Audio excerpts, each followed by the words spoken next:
menolongnya menjelang pagi. Bangsa-bangsa ribut, kerajaan-kerajaan goncang. Ia memperdengarkan suaranya dan bumi pun hancur.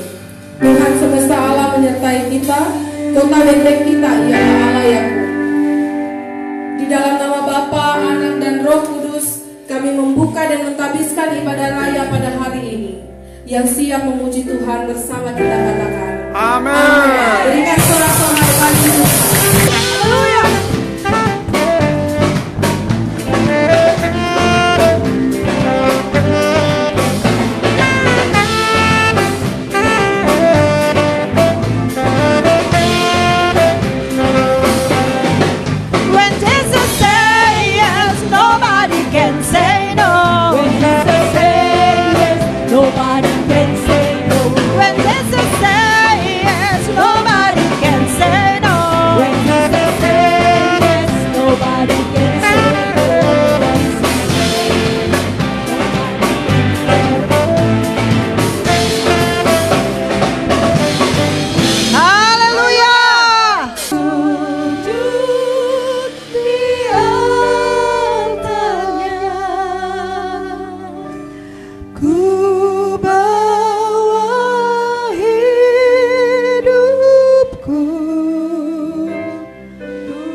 Dan bebaskanku, Dia ubah hidupku, barui hatiku, sesuatu terjadi saat datang di altar. Sekali lagi sujud di altarnya. Oh, sujud di altarnya. Ku bawa hidupku. Haleluya. Amin.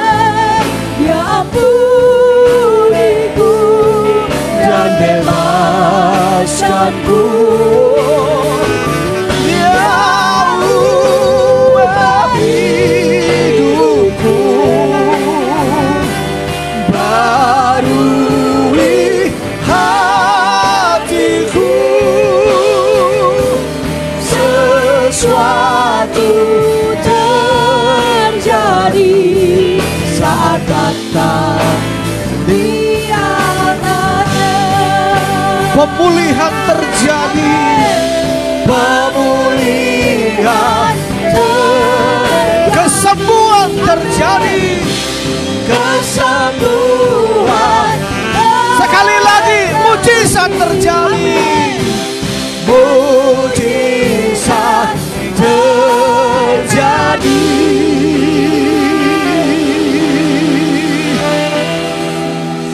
Saat datang di altarnya.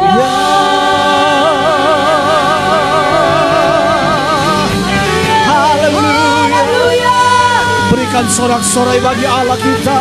Haleluya. Serukan haleluya. Haleluya.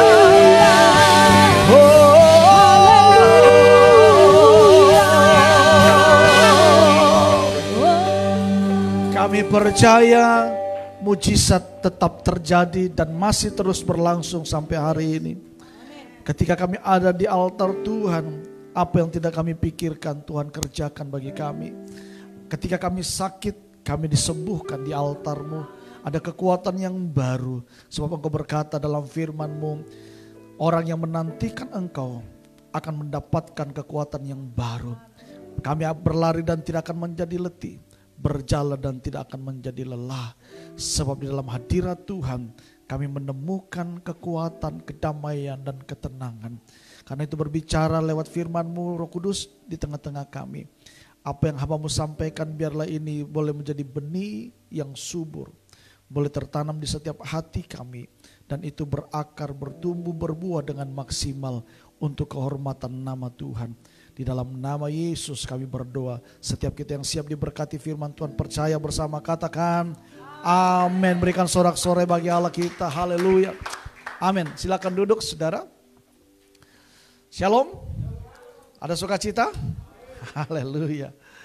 Ya, tema kita minggu ini adalah hati bagi kota dan bangsa. Hati bagi kota dan bangsa.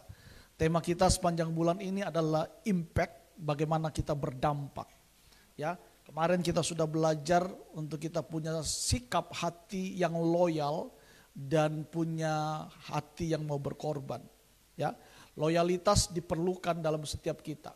Karena loyalitas itu adalah satu keputusan ketaatan yang dilakukan dengan kesadaran penuh ya untuk mentaati apa yang kita ikuti dalam instansi atau dalam pekerjaan, terlebih lagi dalam keimanan kita. Kita punya loyalitas kepada Tuhan yang kita sembah. Amin. Nah, hari ini kita akan belajar bagaimana kita memiliki hati bagi kota dan bangsa tercinta. Kalau saudara baca di dalam 2 Tawarik pasal yang ke-7 ayat yang ke-14, ayat ini sudah umum, saudara pasti tahu. Ini adalah doa yang disampaikan oleh Salomo dan Tuhan menjawab doa Salomo ketika itu Salomo telah mendirikan bait Tuhan. Lalu Salomo berdoa dan melakukan ibadah kepada Tuhan. Dan singkat cerita Alkitab berkata bahwa Tuhan itu berkenan kepada bangunan yang dibangun atau rumah Tuhan yang dibangun oleh Salomo. Dan Tuhan berkata bahwa aku akan memulihkan ya setiap kota ketika ada hati yang berbalik ya dari jalan-jalan yang jahat. Jadi kalau ada orang di kota ini yang berbalik, bertobat, mengambil satu keputusan untuk mau bertobat, menjalankan apa yang Tuhan mau dalam hidupnya, maka pemulihan terjadi di atas kota itu. Amin. Berarti saudara, nasib kota itu ditentukan oleh setiap pertobatan orang-orang yang ada di kota itu. Amin. Feedback mungkin dimastiin dulu. Ya. Ya. Jadi saudara, tergantung pertobatan yang ada di kota itu. Kalau kota itu semua masyarakatnya tidak menghormati Tuhan, semua masyarakatnya tidak hidup di dalam kebenaran Tuhan, semua masyarakatnya hidup di dalam dosa, maka kota itu tidak akan diberkati. Bangsa itu juga gak akan diberkati.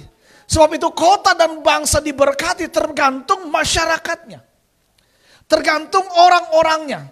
Apakah masyarakatnya, orang-orangnya itu semuanya bertobat. Saudara ingat cerita tentang Niniwe? Itu Tuhan mau hukum Niniwe. Kenapa? Karena di situ terjadi banyak kejahatan. Sodom dan Gomora mau dihancurkan oleh Tuhan, bahkan dihancurkan oleh Tuhan. Kenapa? Terjadi banyak kejahatan. Ada hubungan yang tidak wajar. Pria dengan pria, wanita dengan pria, wanita. Dan terjadi banyak hal. Ya, sodomi terjadi di sana, pergaulan yang bebas terjadi. Dan Tuhan murka, Tuhan menghancurkan Sodom dan Gomora. Tetapi Niniwe itu dipulihkan Tuhan ketika apa? Ketika raja dan seluruh rakyatnya bertobat. Maka Niniwe yang tadi direncanakan untuk dimusnahkan oleh Tuhan, itu mendapat kasih karunia daripada Tuhan. Apa yang dilakukan oleh orang-orang Niniwe? Mereka berdoa dan berpuasa. Berdoa dan berpuasa bukan cuma manusianya. Semua binatang disuruh doa dan puasa, saudara, tidak dikasih makan. Bayangkan itu saudara ya. Seluruh binatang-binatang ternak peliharaan mereka tidak diberi makan, disuruh puasa juga. Sama-sama dengan manusia. Dan Niniwe mendapat perkenanan Tuhan, dipulihkan, diberkati oleh Tuhan.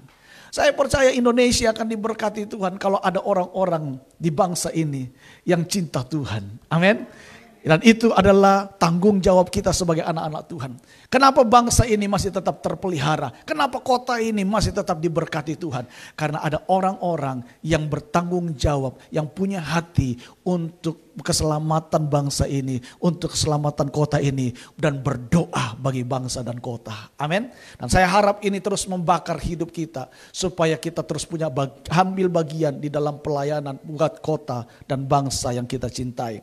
Nah saudara, kita baca firman Tuhan di dalam 1 Petrus pasal yang kedua, ayat yang ke-11 sampai dengan ayat yang ke-17 sebagai dasar firman Tuhan yang akan saya sampaikan kepada saudara. 1 Petrus pasal yang kedua, mulai ayat yang ke-11 sampai dengan ayat yang ke-17. Tema yang diberikan oleh Lembaga Alkitab Indonesia itu apa saudara? Peringatan untuk hidup sebagai hamba Allah. Jadi ada hamba Allah, ada hamba setan, ada hamba dunia. Ya, saudara mau pilih mana? Kalau banyak orang Kristen kalau ditanya, kamu hamba Tuhan? Oh bukan, saya bukan hamba Tuhan. Lah kalau bukan hamba Tuhan, hambanya siapa? Seringkali kita berpikir hamba Tuhan itu pendeta. Bukan, pendeta itu adalah jabatan yang diberikan oleh organisasi. Tapi kalau hamba Tuhan itu adalah status kita sebagai anak-anak Allah yang sudah dibebaskan dari dosa, yang sudah dibebaskan dari dunia ini. Kita tidak lagi hidup dalam dosa, tidak lagi hidup di dalam dunia ini dengan sistemnya, tapi kita hidup menurut kebenaran Tuhan. Kita menghambakan diri kepada Tuhan yang adalah Tuhan dan bos di atas segala-galanya dalam hidup kita. Itulah kita disebut dengan doulos, saudara. Ya, waktu saudara percaya kepada Tuhan, kita ini semua adalah dulosnya Tuhan. Amin. Hambanya Tuhan. Dan hamba itu tidak punya hak. Perhatikan saudara, dengarkan saya sekali lagi. Hamba itu, dulos itu tidak punya hak. Seringkali kita banyak menuntut hak. Kita lupa bahwa kita sebenarnya sudah gak punya hak. Karena kita sudah menjadi hamba Tuhan. Ya. Karena hamba itu, saudara, pengertian hamba, doulos itu adalah budak. Budak zaman itu gak punya hak, saudara. Dia gak punya hak, gak punya pembelaan diri. Nasibnya sepenuhnya tergantung pada bosnya. Makanya kalau saudara lihat TKI, TKW yang ada di Timur Tengah, itu banyak itu ya disiksa. Kenapa? Karena mereka masih menganut sistem itu. Bahwa hamba itu ya punya hak, kewajiban, majikannya punya hak sepenuhnya. Dia mau pukul, dia mau apa terserah. Itu masih ada konsep-konsep seperti itu di Timur Tengah. Ya, nah kita ini hamba Tuhan. Kita nggak punya hak lagi atas hidup kita. Harusnya kita memberikan diri kita, memperhambakan diri kita sepenuhnya kepada Tuhan. Dan saya percaya Allah kita itu adalah majikan yang luar biasa. Amin. Dia gak akan pernah membuat saudara susah. Dia gak akan pernah membuat saudara menderita. Dan dia pasti akan memimpin hidup saudara, memberkati hidup saudara, menolong hidup saudara, melakukan perkara-perkara yang besar dalam hidup saudara. Karena dia adalah Allah di atas segala Allah, Tuhan di atas segala Tuhan, Raja di atas segala Raja. Haleluya. Amin. Karena itu saudara sebagai hamba Allah, apa yang harus kita lakukan? Ayat 11 dikatakan demikian. Saudara-saudaraku yang kekasih, aku menasihati kamu supaya sebagai pendatang dan perantau, kamu menjauhkan diri dari keinginan-keinginan daging yang berjuang melawan jiwa. Saudara perhatikan, keinginan daging itu selalu saudara berusaha untuk mempengaruhi jiwa kita. Saya ulang sekali lagi, keinginan daging itu selalu berusaha untuk mempengaruhi jiwa saudara. Jiwa manusia itu kan terdiri dari apa? Pikiran, perasaan, dan kehendak. Itu jiwa. Nah, saudara tahu, kita ini, keinginan daging ini selalu menguasai jiwa kita. Pikiran kita selalu dikuasai. Mengingatkan pikiran-pikiran yang lama. Berusaha untuk memikirkan pikiran-pikiran yang jahat. Bukan pikiran Kristus. Pikiran-pikiran yang najis, pikiran-pikiran yang tidak menyenangkan Tuhan, pikiran-pikiran kebencian, pikiran-pikiran seperti itu. Perasaan kita diusahakan untuk dipengaruhi oleh keinginan kita. Perasaan gampang tersinggung, perasaan gampang marah, perasaan terlalu sensitif. Ya, selalu apa istilahnya sekarang, baper, saudara. Ya. Jangan jadi orang yang terlalu baper. Sensitif dengan Roh Kudus itu baik. Di situ saudara punya kontrol diri yang baik. Tapi kalau saudara sensitif dengan apa kata orang tentang saudara, gak usah pusing. Apa yang orang katakan tentang saudara jangan ditanggapi. Tapi dengarkan apa yang dikatakan oleh Tuhan dan firman-Nya kepada saudara. Amin. Firman Tuhan selalu berkata engkau berharga. Firman Tuhan selalu berkata engkau mulia. Engkau adalah biji mataku. Engkau adalah orang diberkati. Manusia dunia selalu berkata begini, kamu gak mungkin mampu. Kamu gak mungkin diberkati. Kamu gak mungkin berhasil. Kamu jelek. Kamu gak mungkin bisa beruntung. Gak seperti itu saudara. Tapi firman Tuhan dan Alkitab berkata, Tuhan berkata selalu apa? Engkau beruntung. Perjalananmu akan berhasil. Masa depanmu penuh dengan gilang gemilang. Masa depanmu penuh dengan harapan. Tuhan merancangkan hal-hal yang luar biasa dalam hidup saudara. Amin.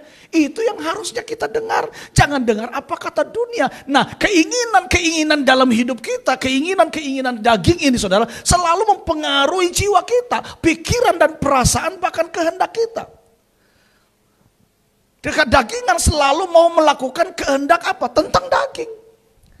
Kita sudah belajar beberapa minggu yang lalu bagaimana kita harus mengalahkan sistem dunia ini. Amin. Ya, berani melawan arus dunia ini. Saudara harus berani berkata tidak. Ada satu buku yang ditulis oleh, saya lupa namanya, dulu saya pernah baca. Saudara tapi sudah nggak ada terbit lagi itu karena itu edisi tahun 90-an. Berani berkata tidak. Itu bagus, saudara. Ya, kalau saudara ke toko pelita, coba saudara cari kalau masih ada, kalau nggak ada ya sudah. Itu bukunya bagus, bagaimana kita sebagai anak Tuhan berani mengambil sikap berkata tidak terhadap dosa. Tahukah saudara bahwa setiap hari kita ini ditawarkan oleh keinginan-keinginan daging, oleh keangkuhan hidup, oleh keduniawian, oleh dosa. Setan selalu menawarkan hal itu. Ya, jangan lupa saudara, setan itu selalu menawarkan kenikmatan secara daging. Tetapi ujungnya kematian pada kekekalan. Yesus selalu menawarkan pada awalnya adalah tidak enak bagi daging, kematian bagi daging, tapi membawa kehidupan, kekekalan. Amin. Itu bedanya saudara. Dunia, iblis itu menawarkan hal-hal yang nikmat, hal-hal yang baik. Tapi Tuhan tidak selalu seperti itu. Kadang-kadang mungkin tidak enak menurut daging, tidak enak, tapi itu baik buat roh saudara. Amin. Saudara difitnah orang, saudara diejek orang karena saudara melakukan kebenaran. Itu enggak baik bagi daging saudara. Tapi itu baik bagi roh saudara. Supaya saudara belajar untuk mematikan kedagingan. Karena tujuan kita mengikut Tuhan yang utama itu bukan menjadi orang kaya. Tujuan kita mengikut Tuhan bukan menjadi orang sukses. Tujuan kita utama mengikut Tuhan bukan menjadi orang berhasil. Sukses, berhasil, kaya, diberkati. Itu cuma akibat. Amin saudara. Tujuan Tuhan saudara mengikuti dia apa? Supaya kita itu pikul salib, sangkal diri. Itu tujuan Tuhan. Kekristenan yang sebenarnya itu adalah bagaimana kita mengikut Tuhan. Pikul salib, sangkal diri. Yesus bilang kalau kamu mau mengikut aku, kamu harus pikul salib, sangkal diri. Artinya apa? Daging ini harus mati. Selama kita tidak mati terhadap daging, kita gak akan bisa berjalan menurut apa yang Tuhan mau. Karena yang akan memimpin hidup kita adalah kedagingan kita. Dan yang mendominasi adalah perasaan kita, pikiran kita dan kehendak kita. Jiwa kita akan menuntun kita kepada kebinasaan. Karena itu saudara hati-hati. Ini yang dikatakan oleh firman Tuhan. Amin. Ayat 12 dikatakan, milikilah cara hidup yang baik di tengah bangsa-bangsa bukan Yahudi. Supaya apabila mereka memfitnah kamu sebagai orang durjana, mereka dapat melihatnya dari perbuatan-perbuatanmu yang baik dan memuliakan Allah pada hari Ia melawat mereka. 13. Tunduklah karena Allah kepada semua lembaga manusia, baik kepada raja sebagai pemegang kekuasaan yang tertinggi, maupun kepada wali-wali yang diutusnya untuk menghukum orang-orang yang berbuat jahat dan menghormati orang-orang yang berbuat baik. 15. Sebab inilah kehendak Allah, yaitu supaya dengan berbuat baik kamu membungkamkan kepicikan orang-orang yang bodoh. Hiduplah sebagai orang merdeka dan bukan seperti mereka yang menyalahgunakan kemerdekaan itu untuk menyelubungi kejahatan-kejahatan mereka, tetapi hiduplah sebagai hamba Allah. Nah ini bahaya saudara. Ada banyak orang Kristen, dia merasa dirinya merdeka, tapi sebenarnya dia belum merdeka. Dia menyalahgunakan kemerdekaan, keselamatan yang Tuhan kerjakan dalam hidupnya dengan menutupi kejahatannya, menutupi dosanya. Mereka berkata begini, pendeta tidak tahu. Orang tua saya tidak tahu. Tempat pelayanan saya tidak tahu. Saudara, apa yang engkau sembunyikan di mata Tuhan tidak ada yang tidak tampak. Amin. Bangkai itu saudara, saudara sembunyikan di mana, saudara timbun dimanapun, satu saat bangkai itu akan mengeluarkan bau. Tuhan itu kalau sampai hari ini belum menghukum kita karena pelanggaran kita, karena dia masih memberikan saudara kesempatan untuk bertobat. Ya, seringkali kita dengar waktu ke pemakaman atau ke orang meninggal, aduh kasihan ya, orang ini orang baik, kok cepat meninggal ya, kenapa kok orang baik-baik yang meninggal duluan ya, yang jahat-jahat itu saya punya tetangga, nakalan biji ruku, bikin kacau, bikin kacau kampung dan sebagainya, kok teramati-mati, sudah bolak-balik kecelakaan, tapi teramati-mati. Saudara, memang Tuhan masih beri kesempatan. Kalau orang baik, orang benar mati, supaya tidak tercemar di dunia ini. Tapi kalau orang jahat yang berdosa belum mati, itu Tuhan kasih kesempatan. Haleluya. Amin. Tuhan masih kasih kesempatan, ada kesempatan yang kedua. Tapi kalau dia membuang kesempatan itu, ya sudah. Hukuman pasti akan berlangsung. Sebab Roma pasal 6 ayat 23, upah dosa adalah maut. Amin. Tapi karunia Allah adalah kehidupan yang kekal. Nah saudara, jangan sampai kita menjadi orang Kristen yang munafik. Munafik itu bukan nabi pikiran kotor. Ya, dari tampang wajahnya, waduh tulus mulus. Tulus, kudus. Tapi di dalam hatinya penuh dengan onak, penuh dengan kebencian. Perilakunya di luar daripada yang kita tahu. Waduh, lebih jahat daripada setan. Setan itu sudah jahat, tapi kita kadang-kadang lebih jahat daripada setan. Orang bilang gini, setan pun setan. Nah begitu saudara. Ya, jangan sampai kita lebih jahat dari setan. Nah, lalu kalau setan lebih jahat, kita lebih jahat dari setan, berarti setan masih bisa lebih baik. Ya tapi itu istilah saudara ya. Pernah dengar istilah itu? Orang ini jahat, lebih jahat daripada setan. Saudara, kita jangan menjadi orang Kristen yang munafik. Tapi kita harus menjadi orang Kristen yang apa adanya. Amin. Ya, jangan menutupi dosa. Buka semua hal yang tidak benar dalam hidup saudara. Dan saya percaya 1 Yohanes 1 ayat 9. Waktu kita mengaku dosa kita, Allah itu adalah setia dan adil. Dia akan menyucikan kita dari segala pelanggaran kita. Amin.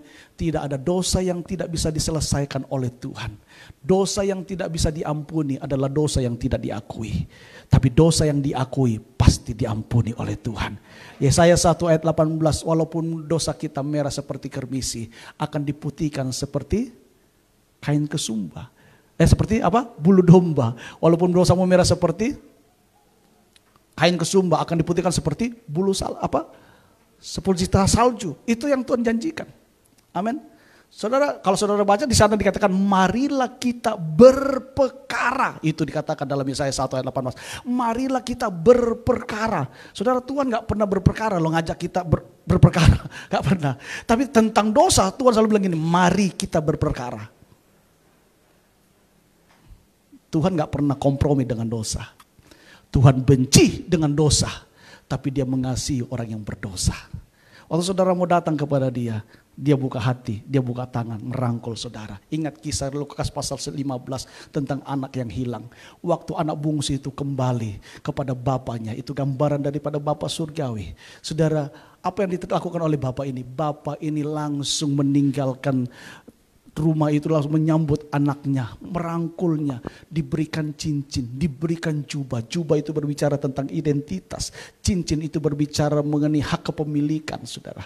Dikembalikan haknya, diberikan identitas sebagai anak kembali.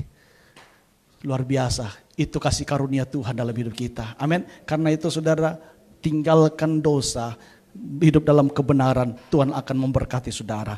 Ayat 17 dikatakan, hormatilah semua orang, kasihilah saudara-saudaramu, takutlah akan Allah, hormatilah raja. Amin. Saudara, Tuhan bilang hormati semua orang. Yang tua hormati yang muda, yang muda hormati juga yang tua. Amin. Semua orang.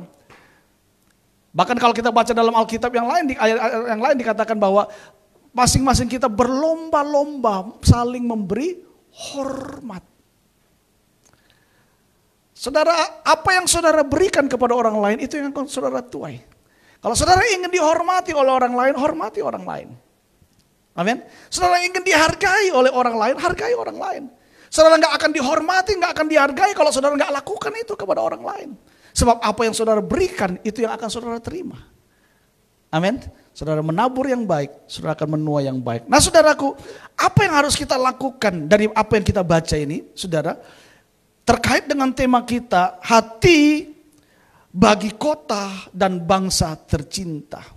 Saudara, kalau saudara baca dalam tadi pembacaan kita, ya, di situ banyak hal yang harus kita lakukan. Ya, terkait dengan kota dan bangsa, saudara, kita sebagai anak-anak Tuhan itu harus punya hati terhadap kota dan bangsa kita. Walaupun kekristenan ini adalah minoritas di Indonesia, ya pada umumnya kekristenan itu minoritas. Tetapi saudara, tidak pernah saudara kita pernah menghalangi peran dan dampak yang ditimbulkan bagi bangsa ini. Anak-anak Tuhan selalu punya andil di dalam melakukan apa yang menjadi kewajiban kita dalam berbangsa dan bernegara. Sebagai masyarakat kota, saya melihat anak-anak Tuhan juga banyak terlibat mengambil bagian di dalamnya. Di kota ini di Jayapura ada namanya jaringan doa sekota Jayapura. Ya, bahkan tingkat nasional ada jaringan doa nasional. Ya, ada peran-peran yang diambil oleh anak-anak Tuhan di dalam memperjuangkan bangsa dan negara ini juga dalam masa penjajahan Belanda, dalam penjajahan waktu itu saudara Indonesia, banyak juga anak-anak Tuhan yang ambil bagian di dalam merebut perjuangan bangsa ini. Ya, jadi peranan anak-anak Tuhan, umat Tuhan di atas bangsa dan kota ini saudara nggak perlu diragukan lagi. Sejarah mencatat peranan anak-anak Tuhan bagi bangsa ini banyak. Salah satu yang perlu kita banggakan itu adalah lagu kebangsaan Indonesia. Yang menciptakan itu adalah anak Tuhan, Wage Rudolf Supratman, yang dikenal dengan W.R. Supratman. Ya, itu anak Tuhan. Lah bayangkan kalau bukan anak Tuhan, lagunya enggak mungkin nyanyi kayak gitu. Itu lagu kebangsaan seluruh negara, saudara perhatikan, yang paling megah, yang paling powerful itu lagu kebangsaan Indonesia. Musiknya, dari segi musikalnya, saudara perhatikan lagu kebangsaan lain, dengarkan musiknya, dengarkan, nggak terlalu megah. Tapi Indonesia, waduh, bangunlah jiwanya, bangunlah badannya. Itu yang ciptakan lagu ini juga karena anak Tuhan, luar biasa, hikmatnya luar biasa. Yang pertama harus dibangun sebelum bangsa ini dibangun apa? Jiwa dulu, bangunlah jiwanya, baru badannya dulu. Gak mungkin bisa bangun badan dulu saudara, kalau jiwanya gak dibangun. Nah itu yang dipakai oleh Pak Jokowi kan, perubahan mental. Memang jiwa ini harus dirubah dulu, baru bisa terjadi suatu perubahan. Selama jiwa, makanya Alkitab berkata dalam Roma pasal 12 ayat 2, berubahlah oleh pembaruan budimu. Budi itu berbicara tentang jiwa, mindset kita, pikiran kita, pola berpikir kita. Selama pola berpikir kita belum berubah, kita tidak akan pernah melakukan tindakan-tindakan yang berubah. Albert Einstein bilang begini, so, kamu gak akan bisa mendapatkan hasil yang berbeda kalau kamu tetap melakukan pekerjaan yang sama. Saudara ingin hasil yang berbeda, tapi pekerjaan yang saudara lakukan tetap sama, kualitasnya sama, mutunya tetap sama. Gak ada satu perubahan, gak ada sesuatu yang beda yang saudara lakukan. Gak akan bisa mendapatkan hasil yang sama, berbeda. Kalau saudara merubah caranya, saudara akan mendapatkan hasil yang berbeda. Amin. Nah kita ini harus berubah, mindset kita, pola berpikir kita harus berubah. Waktu kita berubah sesuai dengan apa yang Tuhan mau, maka kita akan melihat tindakan-tindakan kita juga akan berubah. Karena kita berjalan melakukan tindakan itu berdasarkan pikiran kita. Pikiran kita ini kan harddisknya saudara. Ya, memori semua ada dalam sini. Dan kita berjalan berdasarkan tindakan pikiran kita. Betul? Pikiranmu bilang ambil, kita ambil. Tangan ikut melakukannya. Ya, tubuh ini mengerjakannya. Apa yang dipikirkan oleh pikiran, tubuh ini mengerjakannya. Karena itu perlu berubah mindset kita. Amin. Miliki pikiran Kristus. Nah saudara, apa yang kita pelajari dari nats pembacaan kita ini untuk kita bisa berperan bagi bangsa dan kota? Yang pertama, dari pembacaan kita kita belajar bahwa untuk kita bisa berperan bagi kota dan bangsa, yang pertama adalah kita harus menjadi teladan bagi orang banyak. Amin. Menjadi teladan bagi orang banyak. Ayat yang ke-11 dan ayat yang ke-12 dikatakan firman Tuhan, saudara. Saudara-saudaraku yang kekasih, aku menasihati kamu supaya sebagai pendatang dan perantau, kamu menjauhkan diri dari keinginan-keinginan daging yang berjuang melawan jiwa. Miliki apalah? Cara hidup yang baik di tengah-tengah bangsa-bangsa Yahudi. Di tengah bangsa-bangsa bukan Yahudi. Ya, supaya apabila mereka memfitnah kamu sebagai orang durjana, mereka dapat melihatnya dari perbuatan-perbuatanmu yang baik dan memuliakan Allah pada hari Ia melawat mereka. Saudaraku yang dikasihi oleh Tuhan, ya, perintah dari kata milikilah cara hidup yang baik dari pembacaan kita, saudara, ya, ketika kita berada di dalam sebuah komunitas, bertujuan agar perbuatan kita membuat Allah dimuliakan dan Allah melawat orang-orang yang melihat perbuatan kita tersebut. Ya, karena itu saudara, kita harus bisa menjadi berkat dimanapun kita berada. Harus bisa menjadi teladan di banyak orang. Tahukah saudara bahwa setiap kita itu ditempatkan Tuhan masing-masing pada setiap komunitasnya. Ya, saudara sebagai karyawan, itulah komunitas saudara di situ. Dan saya mau bilang kepada saudara, Tuhan itu menempatkan kita, kemarin kita sudah belajar beberapa minggu yang lalu, bahwa Tuhan itu menempatkan kita di dunia ini untuk apa? Menjadi berkat bagi dunia ini. Amin.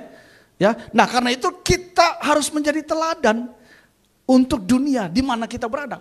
Saudara, anak Tuhan itu harusnya bisa berdampak dimanapun dia berada. Karena Tuhan bilang begini, kamu adalah garam dan terang dunia. Tuhan gak bilang gini, semoga kamu jadi garam dan semoga kamu jadi terang. Enggak. Tuhan gak bilang begini, usahakanlah jadi garam, usahakanlah jadi terang. Tidak. Tuhan bilang, kamu adalah garam dan terang.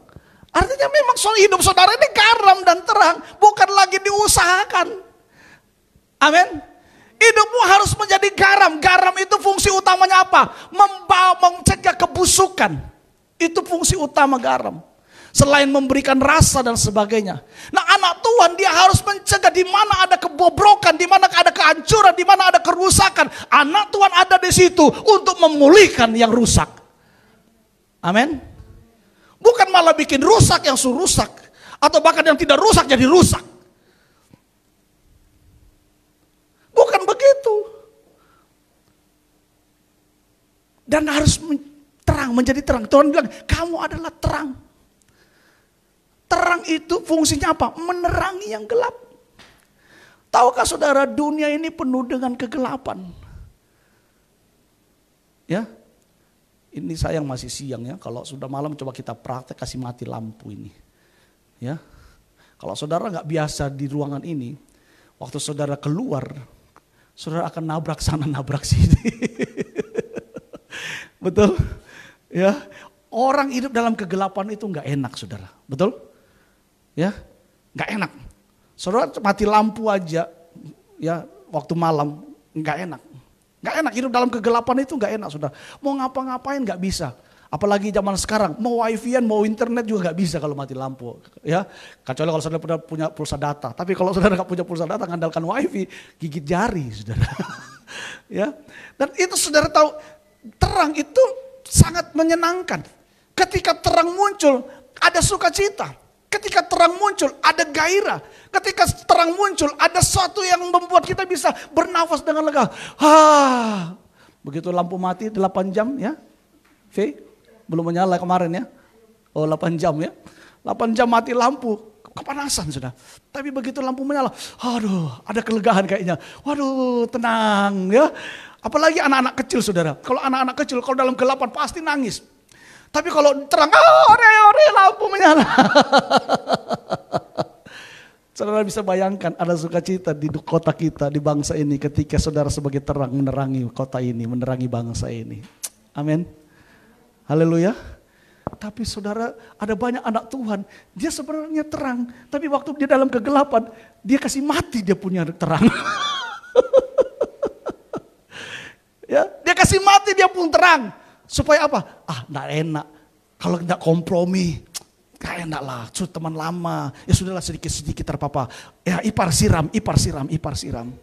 Ya Tuhan. Saudara harus berbeda. Harus jadi seperti ikan di laut. Amin. Walaupun di danau, di laut itu samudra yang begitu luas. Airnya asin. Tapi ketika ikan itu ditangkap oleh nelayan, kita makan ikan itu rasanya tidak asin. Amin. Anak Tuhan harus seperti itu.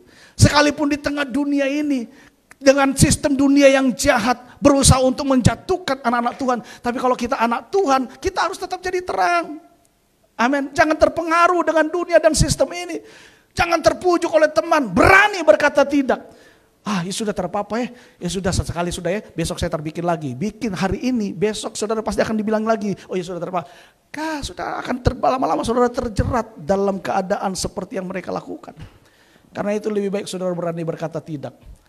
Walaupun saudara tidak disuka oleh manusia. Tidak disuka oleh teman saudara. Karena saudara berani berkata tidak. Dan saudara berani berbeda. Memang gak enak, kehilangan teman gak masalah. Tapi saya percaya saudara akan menerima sesuatu yang lebih baik lagi. Amin. Engkau akan punya teman yang lebih baik lagi. Ya, karena itu bangun komunitas saudara yang baik. Komunitas yang positif. Sebab Alkitab bilang begini. Pergaulan yang buruk merusakkan kebiasaan yang baik. Apa sih yang dirusak? Kebiasaan kita saudara. Kebiasaan kita yang dirusak. Kebiasaan yang tadinya baik dirusak karena pergaulan yang buruk. Kita ikut jadi kebiasaan mereka. Nah bahaya kalau sudah kayak gitu. Karena itu kita harus menjadi teladan bagi orang banyak. Amin. Di pekerjaan saudara, jadilah teladan di situ. Jadilah berkat di situ. Ya. Jadilah orang-orang yang membawa perubahan. Dan berubah itu tidak usah menuntut orang lain berubah. Sebab perubahan itu dimulai dari diri sendiri. Amin. Satu kali ada seorang muda, dia bertekad bercita-cita untuk merubah bangsanya. Dia berusaha sekeras mungkin, semampu mungkin. Dia punya tekad untuk saya mau merubah bangsa saya. Tetapi berjalan dengan waktu, dia nggak bisa merubah bangsanya.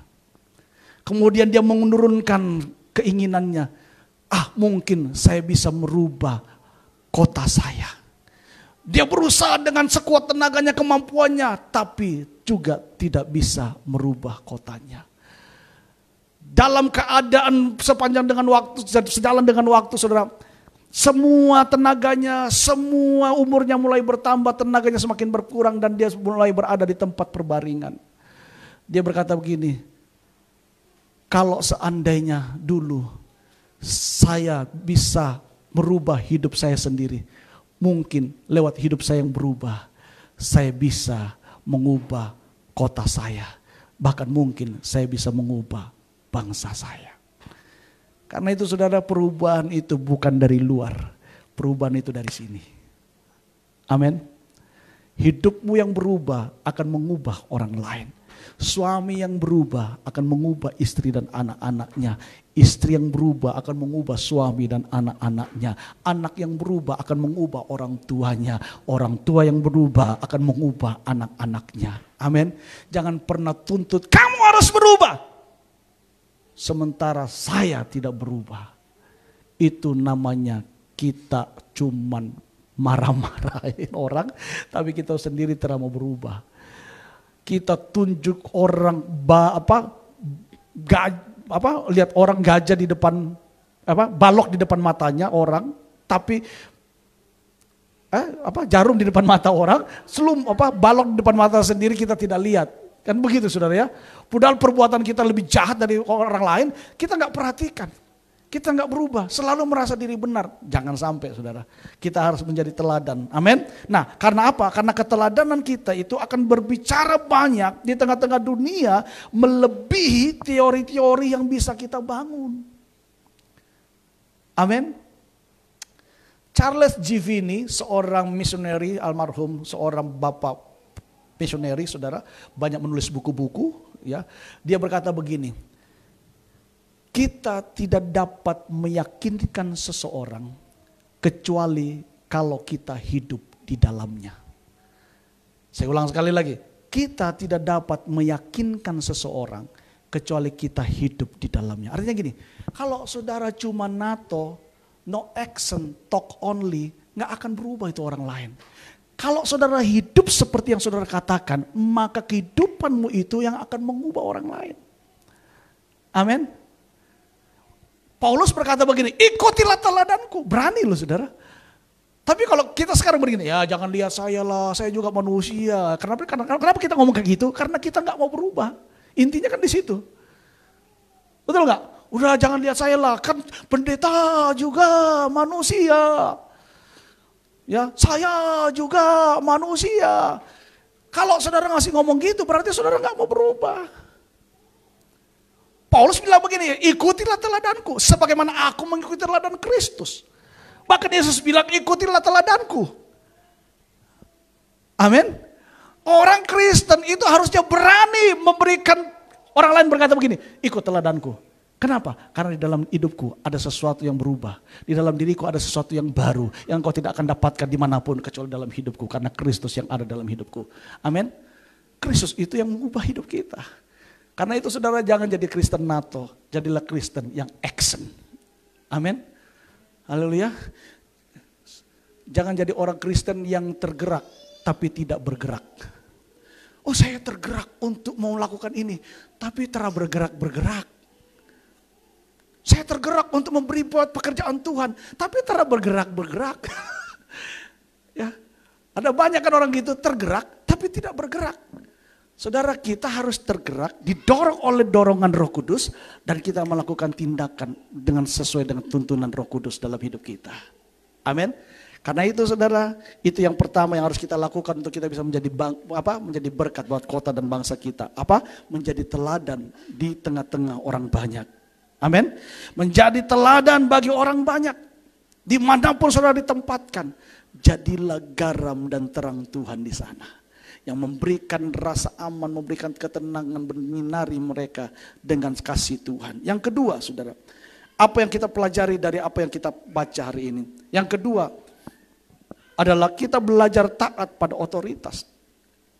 Untuk kita bisa, saudara, memiliki hati bagi kota dan bangsa tercinta ini, selain kita harus menjadi teladan, yang kedua adalah kita harus punya hati yang mau taat pada otoritas. Saudara perhatikan di ayat yang ke-13-14 dikatakan demikian, tunduklah karena Allah kepada semua lembaga manusia. Amin. Semua lembaga manusia, baik kepada raja sebagai pemegang kekuasaan yang tertinggi, maupun kepada wali-wali yang diutusnya untuk menghukum orang-orang yang berbuat jahat dan menghormati orang-orang yang berbuat baik.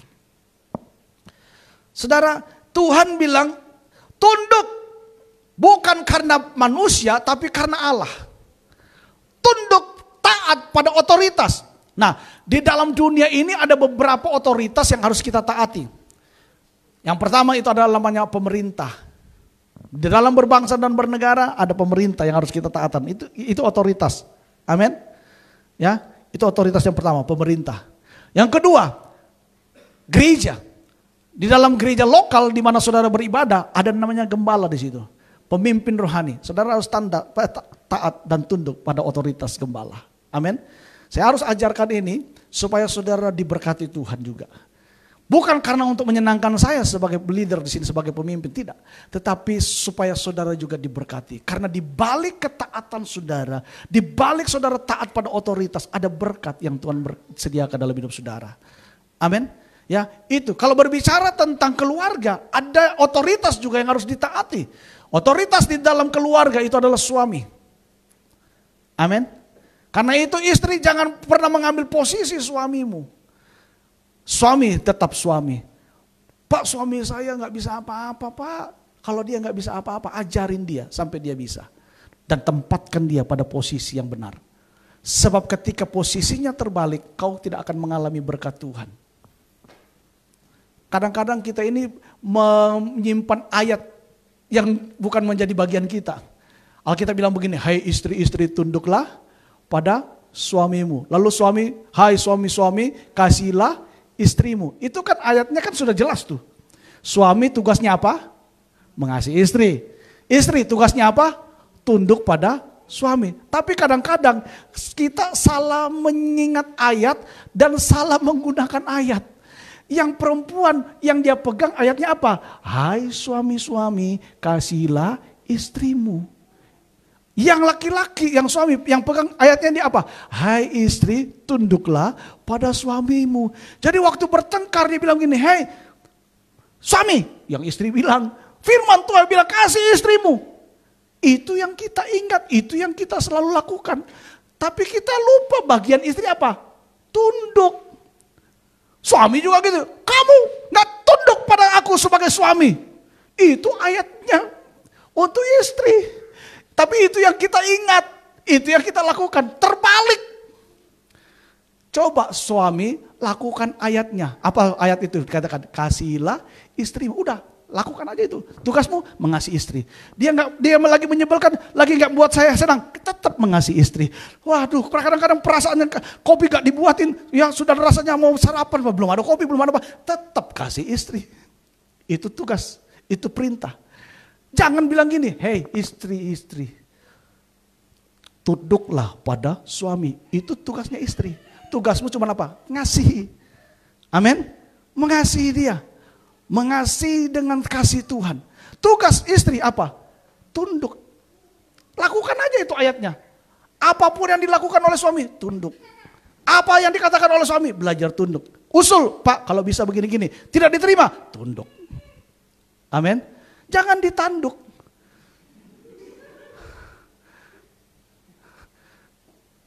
Pak, dia belum tahu saya siapa, Pak. Saya ini keturunan Sirui, Pak. Ya, marga apa? Marga apa? Misalnya begitu yang orang Sirui yang paling nggak ada. Jangan saudara, nggak usah. Tugas istri cuman apa? Tunduk. Tapi dengan catatan, ketika dia suruh kita melakukan hal yang benar. Kalau disuruh buat dosa, jangan mau. Kita harus lebih tunduk kepada Allah daripada kepada suami. Tapi kalaupun suami bikin begitu, selalu hidupnya membuat kita terpancing untuk berdosa. Doakan suamimu. Karena suami itu adalah kepala. Amin. Hierarkinya kan begitu. Yesus Kristus adalah kepala dari suami. Suami adalah kepala dari istri. Amin. Jadi kalau istri ada sesuatu yang gak enak, gak nyaman dengan suaminya, gak usah, awas kok ya. Saya ini dulu mantan bela diri. Dan 2, suaminya dan kawan-kawan main keroyokan. Saudara, gak usah. Suami gak benar, istri lapor kepada pimpinannya, kepalanya. Siapa? Yesus. Nanti Yesus tinggal toki dia kepala dari atas. Kotara betul ya. Begitu. Amin. Jangan teror dia terus. Nanti kau teror dia. Dia terkerasan di rumah. Bahaya. Bawa dalam doa. Tuhan, suami saya belum mau berubah. Suami saya belum bertobat Tuhan. Tapi saya gak akan pernah berhenti. Saya percaya masa depannya ada dalam tanganmu.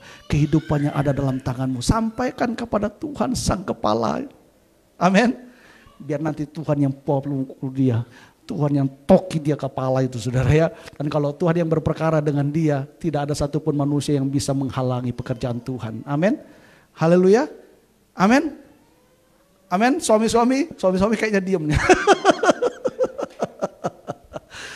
Haleluya. Amin. Tunduk, ini penting saudara. Tunduk taat pada otoritas.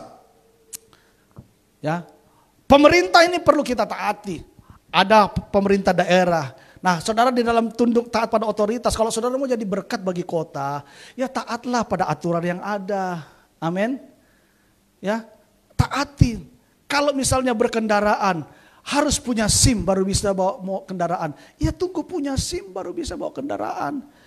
Jangan nggak punya SIM, tidak apa-apa Pak, di kota Jayapura ini kurang-kurang sweeping, jadi tidak apa-apa. Satu kali saya waktu pertama datang di Jayapura, saudara ya, ada satu ada satu pelayan Tuhan di gereja dulu. Hari Minggu pergi gereja dari Waena ke Sentani, bawa motor tidak pakai helm.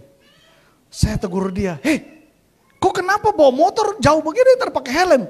Bapak, di sini kalau hari Minggu tidak apa-apa tidak pakai helm, Begitu kah? Apa memang ada perdanya begitu? Hari Minggu kata tidak apa-apa tidak pakai helm Bapak. Kalau di sini hari Minggu karena hari Minggu hari orang mau pergi gereja, jadi tidak apa-apa tidak pakai helm. Saudara, kepalamu itu lebih berharga daripada helm. Bukan helm yang lebih berharga. Kemana-mana pakai motor helmnya digantung baik-baik, tapi kepalanya dibiarkan tidak pakai helm. Lah kalau jatuh kepala pecah, salahkan Tuhan. Oh Tuhan, Engkau di mana Tuhan? Engkau tidak menjaga aku. Aku sudah berdoa malaikat Tuhan kirim, tapi kenapa terjadi kecelakaan dan kepala saya pecah? Tuhan bilang, kau pun bodoh tuh. Ya, ada hikmat dipakai, ada aturan yang harus ditaati. Ya taati otoritas. Amin. Haleluya. Ya saudara, kita kadang-kadang bilang mau diberkati tapi nggak mau taat, ya nggak bisa. Amin. Ya hal-hal yang kecil lah. Taat. Kalau nggak punya SIM, jangan bawa kendaraan. Urus SIM-nya. Ya. Urus. Kalau sudah mati, urus. Walaupun tidak ada sweeping. Saya setiap 5 tahun saya harus perhatikan. Saya kemarin baru buka-buka, SIM saya masih ada 2-3 tahun lagi baru mati. Harus sering-sering dicek. Amin. Ya kalau KTP mah udah enak sekarang ya, seumur hidup. Tapi waktu saya foto KTP seumur hidup saya menyesal saudara, karena foto saya jelek di situ, nggak bisa diganti soalnya ya. Aduh, saya mau ganti pada waktu itu, terbisa lagi. Saya pindah dari Surabaya, saya urus KTP sini, saya harap saya dapat ID baru kan. Tapi waktu itu nggak bisa Pak, pakai identitas semua yang dari Surabaya, pakai foto yang lama itu juga, ya sudahlah. Jadi seumur-umur itu, anak saya fotonya waktu itu sampai sekarang foto KTP kan waktu itu pakai baju seragam SMA. Jadi seumur hidup dia pakai KTP SMA. Apa fotonya? Fotonya itu ya foto SMA, baju seragam SMA-nya. Ya udah seumur hidup saya bilang, kau nanti tetap anak SMA di KTP. Ya. Tapi saya mau beritahu kepada saudara, taat pada otoritas itu penting supaya kita diberkati. Amin. Saudara berhenti berdoa buat kota kalau saudara sendiri gak mau taat di dalam aturan-aturan kota yang ada. Saudara berhenti berdoa buat bangsamu kalau engkau sendiri gak taat pada otoritas kepada bangsa ini. Amin. Karena doamu itu sia-sia. Kamu itu seperti latah. Orang berdoa ini engkau doa juga, tapi sebenarnya engkau tidak taat, nggak bisa. Ketaatan itulah yang akan mendatangkan hasil. Amin. Doa saudara akan mendatangkan dampak hasil yang luar biasa bagi kota bangsa ini ketika saudara juga taat pada aturan yang ada di kota dan bangsa ini. Amin. Haleluya. Itu yang kedua. Yang ketiga, yang terakhir.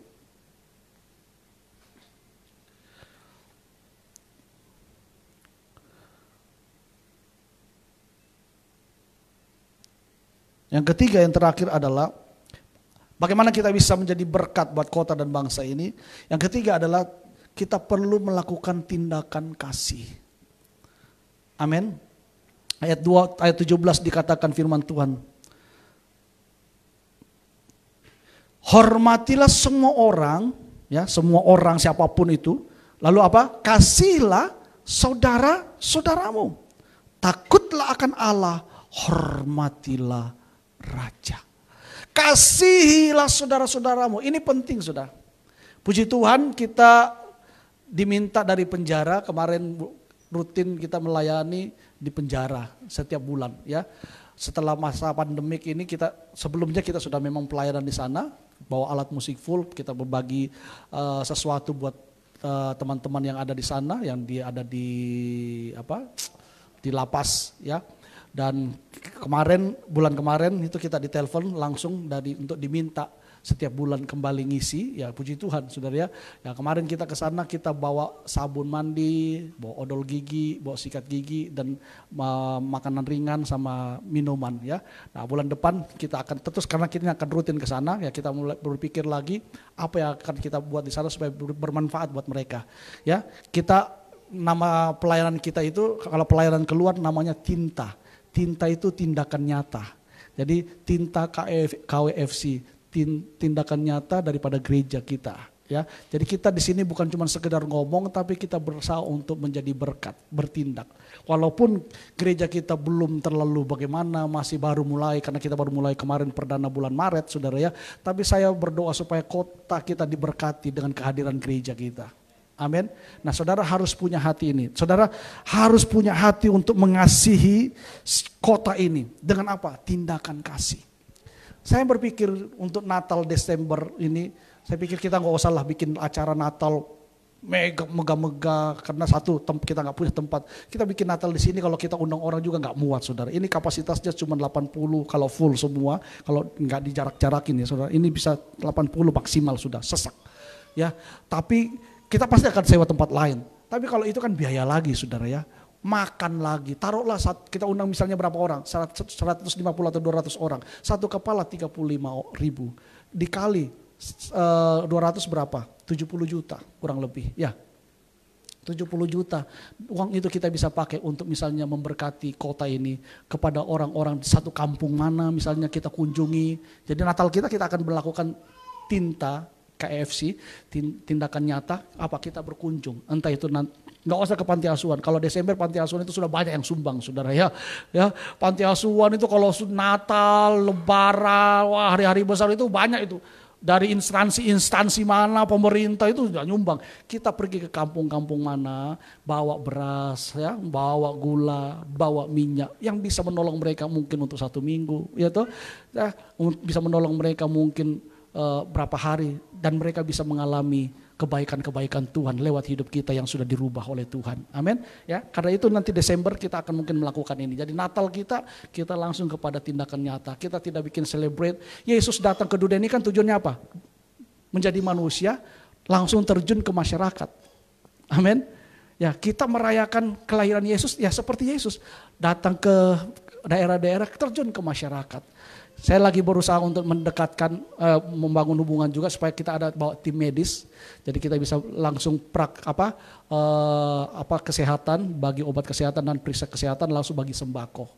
Tapi nanti sistemnya akan kita atur ya. Nanti kita akan bikin panitia kecil karena ini sudah bulan Agustus, besok sudah bulan September. Kalau sudah kan sudah mulai dekat itu ya.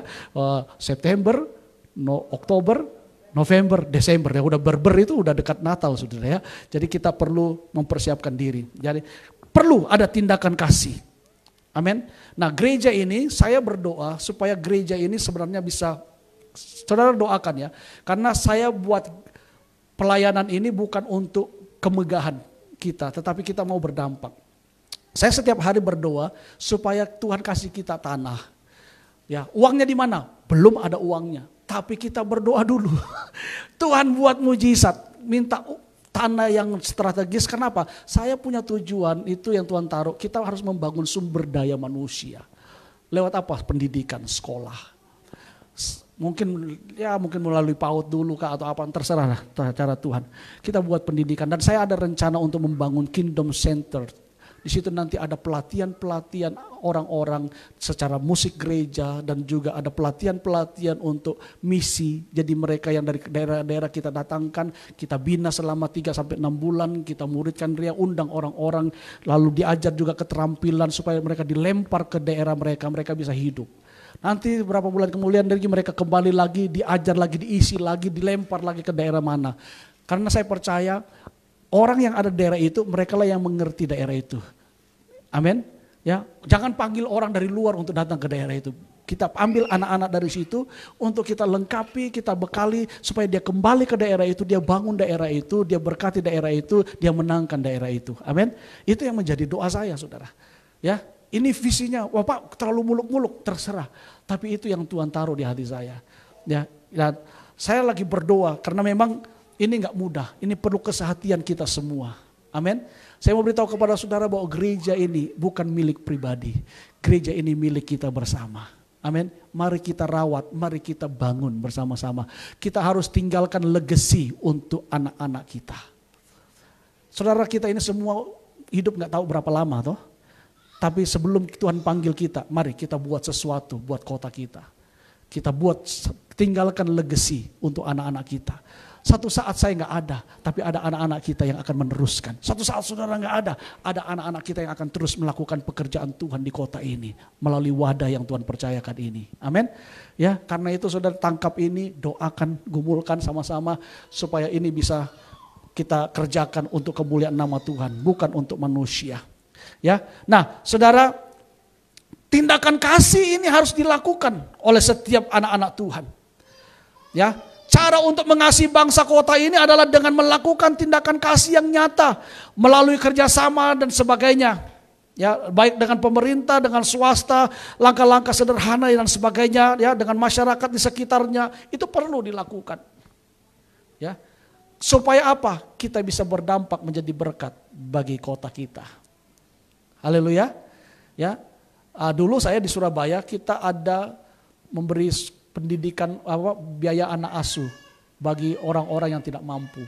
Jadi ada beberapa sekolah-sekolah kita datangi, ada anak-anak yang tidak mampu bayar uang sekolah. Nah, kita kumpulkan datanya, lalu kita ajak jemaat. Saudara mau jadi berkat? Saudara bisa menyumbang setiap bulan misalnya 100.000 untuk menjadi berkat bagi anak-anak.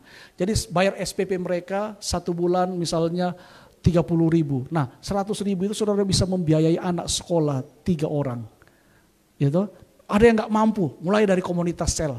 Komunitas selnya iuran, ada yang bisa 5.000, ada yang dikumpul. Jadi satu komunitas itu dia bisa memuridkan mengangkat anak asuh itu bisa 1 sampai 2. Dan pada waktu itu kami berhasil mengangkat anak asuh di Surabaya itu sampai pada 1.500 anak asuh.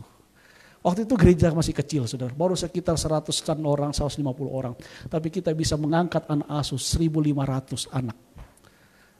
Dari ada orang-orang yang juga gak mampu, ibu-ibu yang gak mampu, tapi mereka bisa menjadi berkat. Satu video tolong, ini yang terakhir. Ini di Vietnam kalau gak salah. Saudara tahu, ini daerah pencil, daerah yang gak mungkin bisa, susah lah, masyarakatnya juga susah hidupnya. Ya, ini ya, saudara, tapi nggak ada suaranya, minta maaf ya. Tapi saudara bisa baca teksnya. Situ ada suaranya kali ya. Nah, saudara tahu, ini masyarakat ini hidupnya pas-pasan, bahkan kurang. Tapi mereka punya satu inisiatif, namanya pelayanan mereka adalah segenggam beras. Setiap ibu-ibu, setiap hari mereka sebelum masak, mereka memberi beras segenggam, lalu dibawa kepada gereja. Nanti gereja akan memanagenya, lalu gereja akan menjualnya ke pasar. Dari uang itu dipakai untuk pelayanan misi buat kota mereka, bahkan mengirim misioneri-misioneri ke bangsa-bangsa. Ini luar biasa, saudara. Saya harap ini bisa menginspirasi kita semua, ya, karena visi kita adalah to be like Jesus, menjadi seperti Yesus, ya. Nah ini saudara, mereka lalu mengumpulkan persembahan mereka bawa ke gereja. Nah masing-masing ibu-ibu saudara bayangkan, dia tumpahkan semua berasnya. Nanti ada pengelola gereja yang mereka diterima. Ini ibu-ibu, ada yang bagian tugas setelah itu dia bersihin berasnya saudara. Ya, ini adalah kepala sekolah. Nah saudara perhatikan, mereka memberikan dari apa yang mereka punya. Bahkan seiring dengan waktu mereka bukan saja memberi dengan beras, tapi mereka beri dengan apa yang lainnya. Ya, mereka akhirnya memberdayakan gereja menjadi mandiri. Negara bagian Mizorana. Ya, yang miskin sekali mereka tetap bisa menjadi berkat. Ini adalah pendetanya saudara, ya. Dia bisa menerima 13 juta dolar saudara, Amerika dalam setiap tahun. Dari jemaat yang sederhana, hanya segenggam beras yang dikumpulkan di bawah rumah Tuhan, dikelola dengan baik oleh gereja, dijadikan uang untuk membangun suatu pelayanan. Ini anak-anak yang akhirnya mereka biayai. Mereka mengumpulkan para misioneri-misioneri, jemaatnya luar biasa. Punya hati Tuhan yang luar biasa. Saya waktu nonton film ini, saya teringat kepada jemaat yang di dalam Alkitab itu. Jemaat di, mana itu saya lupa, yang Paulus bilang, mereka ini sangat miskin. Tapi walaupun mereka miskin, mereka memberi dari kekurangan mereka. Bahkan mereka bisa memberi lebih daripada apa yang mereka miliki. Itu yang luar biasa. Ya.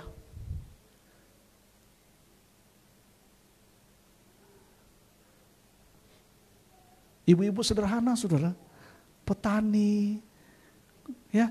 Tapi saudara tahu, segenggam beras itu dikumpul setiap hari, jadinya ton, saudara. Ya, jadinya ton diuangkan untuk membangun pelayanan. Karena memang di situ nggak mungkin bisa mengharapkan uang dari jemaat, dari mana, nggak mungkin. Tapi ide ini luar biasa. Saya terinspirasi waktu saya nonton ini. Ya, saya harap ini saudara bisa menangkap spirit ini. Amin. Saudara mau jadi berkat bagi kota ini?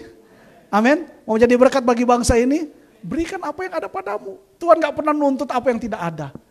Amin. Apa yang ada? Pak, saya gak punya uang. Apa yang saudara? Ini perlu kita pikirkan sama-sama, saudara. Ya, mungkin gak harus dengan beras atau apalah gitu. Mungkin kita bisa kasih setiap bulan kita komitmen. Setiap bulan, setiap pribadi memberikan misalnya 10.000 untuk pelayanan. Ya, atau apa. Atau setiap minggu 10.000. Khusus, bukan persembahan ya. Di luar dari persembahan. Jadi ada pelayanan misi, misalnya 10.000 satu minggu, setiap kita. Bayangkan kalau misalnya di setiap minggu kita ada sekitar 50 orang, berarti ada berapa? 10.000, ya 50.000 ya. 50.000 ya. 50.000, 2 minggu 100.000. 4 minggu berarti 200.000. Ya betul ya. 200.000 ya. 1 tahun 2 juta, Pak lama, nggak apa-apa. Tapi kalau kita terus setia, dari hal yang kecil kita bisa menjadi berkat bagi orang lain. Tuhan akan berkati saudara. Amin. Waktu saudara memberi, pasti saudara akan diberkati. Karena tujuan saudara memberi untuk kemuliaan Tuhan, Tuhan nggak akan tutup mata. Dan saya mau beritahu kepada saudara, cara untuk kita mempiutangkan Tuhan dalam Amsal dikatakan apa? Beri kepada orang-orang yang susah. Tuhan itu ada di mana? Tuhan ada itu di orang-orang yang susah. Tuhan itu ada di orang-orang yang gak punya apa-apa. Waktu aku di penjara, kamu tidak mengunjungi aku. Waktu aku kelaparan, engkau tidak memberi aku makan. Waktu aku haus, engkau tidak memberikan aku minum. Itu loh Tuhan. Tuhan itu gak ada di tempat-tempat yang mewah. Tuhan itu ada di tempat-tempat orang-orang yang susah. Dan kalau saudara punya hati Tuhan, pasti saudara akan terpanggil untuk melayani orang-orang seperti itu. Amin. Lakukan dengan apa yang saudara miliki. Dan saya percaya 3 poin ini pasti akan memberkati saudara. Amin. Saudara, ini yang akan kita lakukan dalam hidup kita. Bagaimana kita bisa memiliki hati bagi kota dan bangsa kita yang tercinta. Yang pertama apa saudara? Miliki teladan. Amin. Bagi orang banyak. Yang kedua, taat pada otoritas. Dan yang ketiga adalah tindakan kasih. Saya harap saudara menangkap firman ini dan ini bisa membangkitkan roh saudara untuk saudara bisa mengambil bagian di dalam pelayanan pekerjaan Tuhan. Saya minta pemain musik boleh maju ke depan. Ambil waktu saudara dengan Tuhan. Haleluya.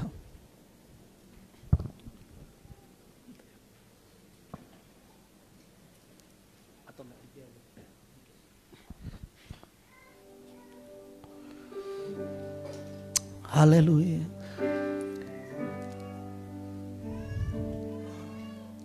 Haleluya. Mari saudara ambil waktu sejenak. Renungkan firman Tuhan ini. Biarlah setiap kita mempunyai panggilan untuk mau mengasihi kota kita, bangsa kita. Dengan cara kita menjadi teladan. Dengan cara kita bisa taat pada otoritas. Dan yang ketiga adalah melakukan tindakan nyata. Melakukan tindakan kasih di dalam kehidupan kita sehari-hari. Haleluya. Berikan ku hati seperti hatimu yang penuh dengan belas kasihan. Berikan ku mata, berikan ku mata seperti matamu di sekelilingku. Berikan ku untuk melakukan tugasmu. Berikan ku kakimu melangkah dalam rencana. Berikan ku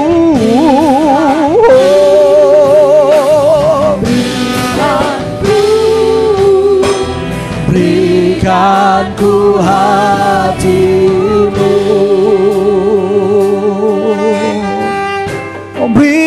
ku hati, berikan ku hati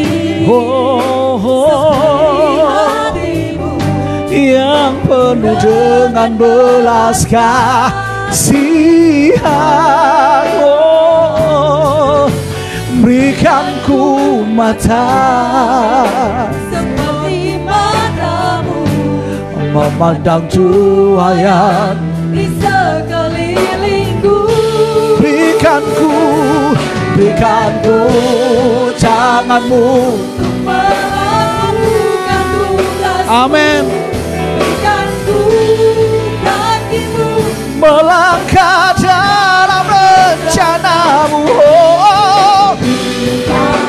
Berikan ku haleluya. Mari bangkit berdiri bersama-sama. Jadikan ini doamu. Berikan ku tanganmu untuk melakukan tugasmu. Berikan ku kakimu melangkah dalam rencanamu. Berikan ku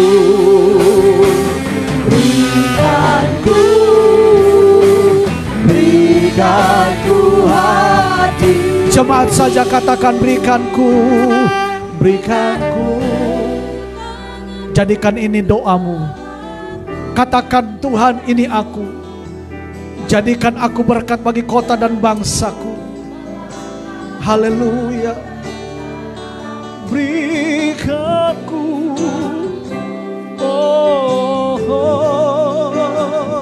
Amin. Sekali lagi berikanku tanganmu untuk melakukan tugasmu. Berikanku kakimu melangkah dalam berikanku. Amin Tuhan. Haleluya. Berikanku hatimu, berikanku sekali lagi berikanku hatimu, berikanku hatimu. Sembah Dia, haleluya, sembah Dia. Engkau ada di tempat ini Tuhan. Jamah setiap hati kami. Berikan kami tanganmu untuk melakukan pekerjaanmu. Berikan kami kakimu berjalan sesuai kehendakmu. Berikanku hatimu seperti hatimu yang penuh dengan belas kasihan, yang penuh dengan belas kasihan.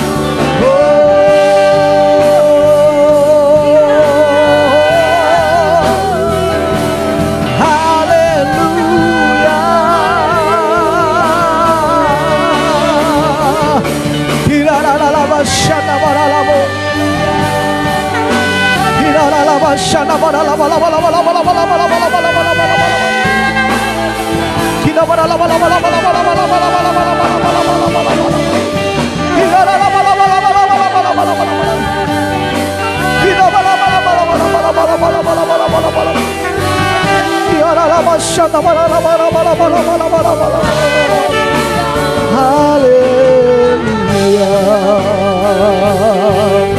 Haleluya.